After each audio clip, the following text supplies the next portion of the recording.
For USCFootball.com, I'm Keely Eure here with Dan Weber. Instant analysis of USC's first open bowl practice ahead of the Cotton Bowl against Ohio State.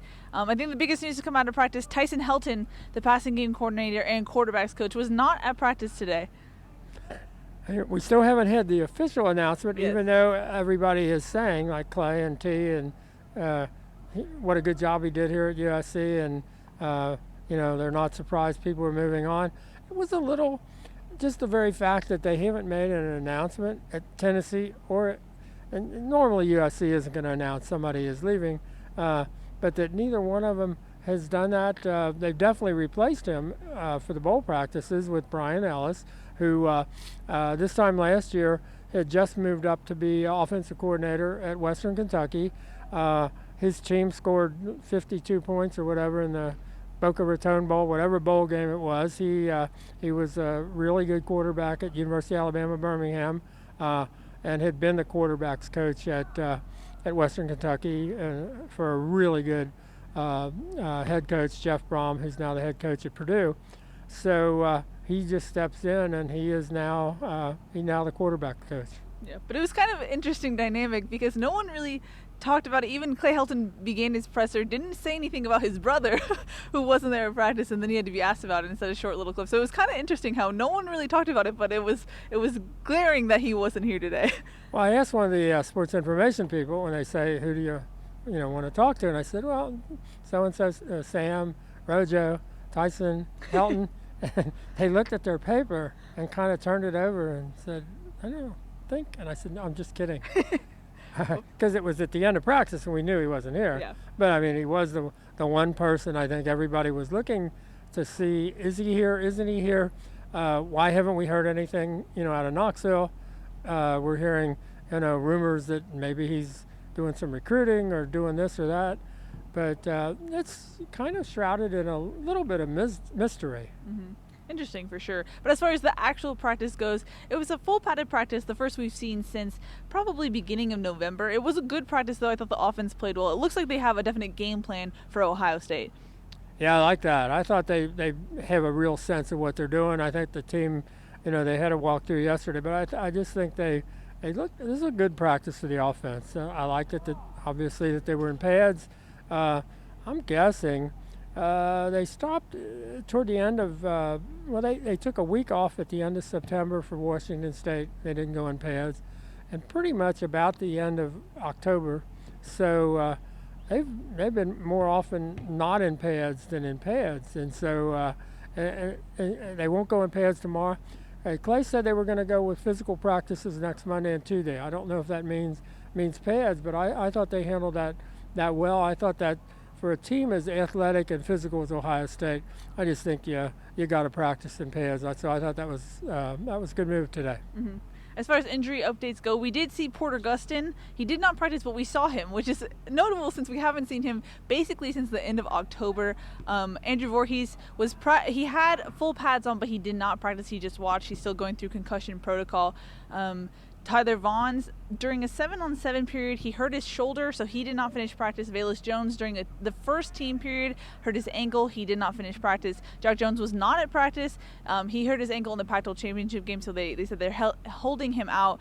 And then Ronald Jones was pulled a little bit early just to heal his ankle. Apparently, it's bothering him. So a little banged up, but we did see some guys out there today. Yeah, the Ronald thing is a little surprising because they went hard with him at the start of practice. That was the hardest and the most he's gotten to carry the ball at the beginning of practice.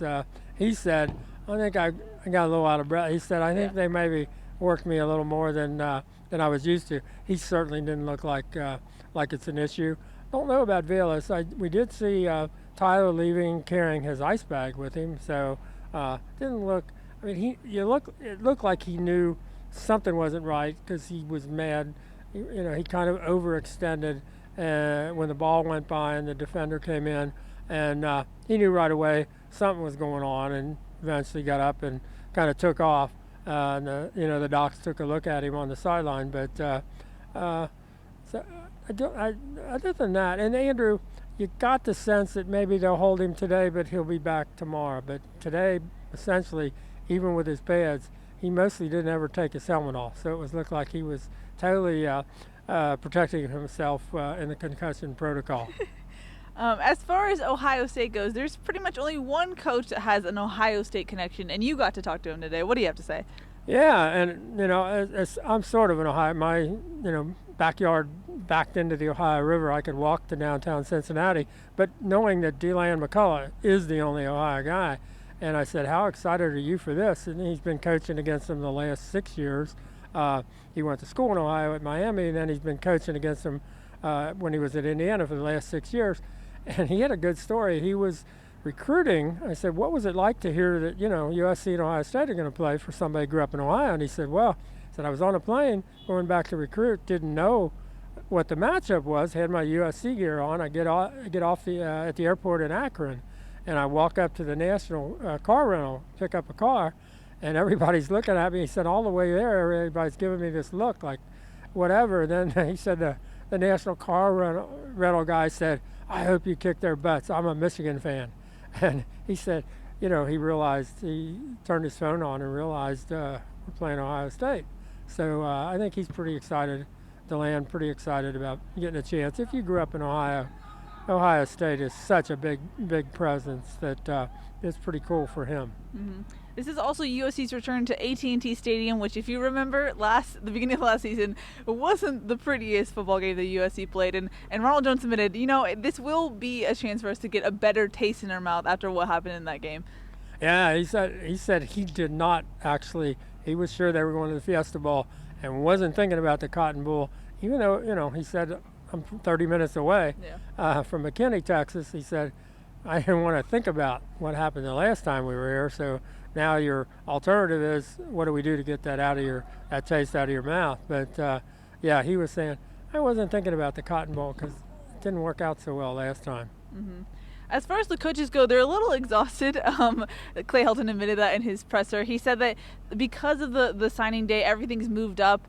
They're having to do double duty. So Helton admitted that he actually, after Monday's practice, went on a plane, did an in-home visit, came back this morning, and then prep for practice, did practice today. So they're doing a lot of double duty, not only focusing on the bowl game, but also recruiting that's happening as that's going on. Yeah, I mean, the day, Sunday that they announced the bowl matchups, he had to jump on a plane to go to Ohio, recruiting that the Carmen kid out of Fairfield, right out of Cincinnati. So he was heading to Ohio and then coming back. And so they're doing a lot of those home visits that they didn't have to do this early. But one would hope that they figure out a way to maybe do this a little better, because guys shouldn't have to be. Do a walkthrough, jump on a plane, go for a home visit, jump back on a plane, be back here for practice today. I mean, I know, he'll say, well, we'll get some sleep after the season's over, but that's not a good way to proceed, and it basically impacts all the bowl, teams with the early signing day next week. Yeah, so it kind of punishes the teams that do well, because now you have to juggle both. Right. Yeah, no question. I mean, and those teams, I guess, other people would say, well, yeah, but you've had good years and you've got everybody lined up and you've got an advantage already built in, but you still have to make those home visits. You still got to take off. Yeah. And it's really hard to be in two places, at the same time. And if you're recruiting nationally like USC is, you've got longer plane flights.